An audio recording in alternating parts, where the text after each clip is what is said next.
Hi there. My name is Dale Sky Jones, and I just had my first article printed in Rolling Stone. Why do I think higher taxes on cannabis could bolster illegal sales?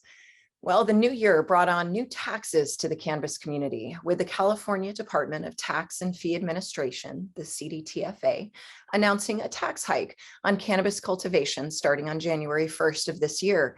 However, from my perspective as the executive chancellor of Oaksterdam University, this move could have detrimental impacts on the legal cannabis industry. Back in 2009, the very first tax cannabis initiative found success here in Oakland, California, where roughly 80% of our voters voted in favor of this medical marijuana tax of 1.8% of gross sales. In fact, our founder, Richard Lee, as well as many other industry players whose names you probably know, helped lobby for this tax's inclusion on the ballot that year. We at Oaksterdam have always advocated for a safe, regulated, and yes, taxed cannabis market, but we oppose this increase on farmers. The race to extract more fees and taxes, starting with the farmer, has a negative effect on the end consumer, as well as the entire industry, and frankly, your community. Why should you care if you don't even smoke weed? Because the potential result I see is a booming illicit market that empowers and enriches violent drug cartels.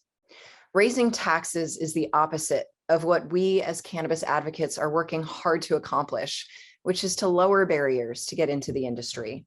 Raising taxes in an already overtaxed market could also bolster the incentives to stay in the illicit market and pay no taxes or fees.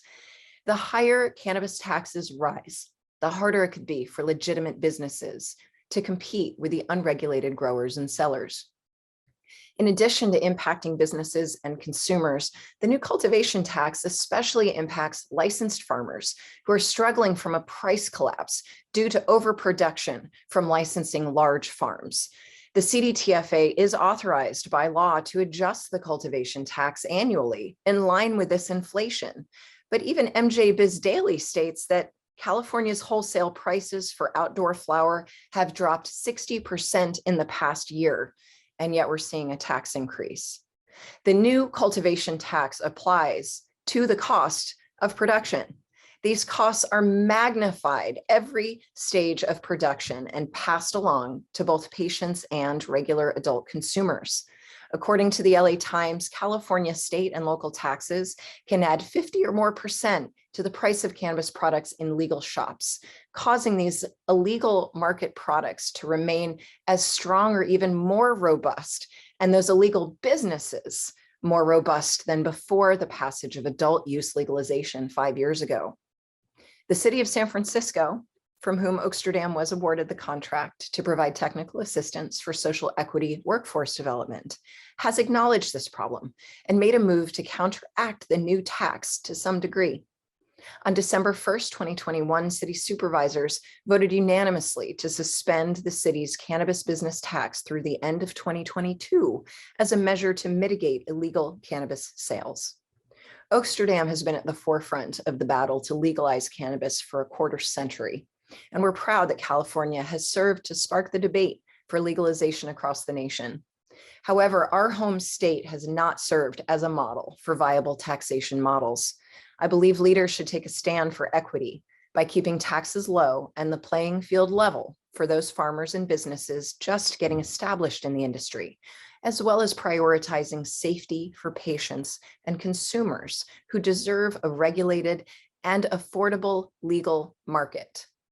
We, with fellow industry leaders, have been looking for ways to consolidate the taxes at the register and remove the cultivation tax altogether. To this, some might say, whoa, why? Wait, taxes are why we legalized. Yes, indeed, which is why I would argue that we need to focus on taxing more businesses more fairly, not extracting a pound of flesh from growers in the legal industry. What can you do?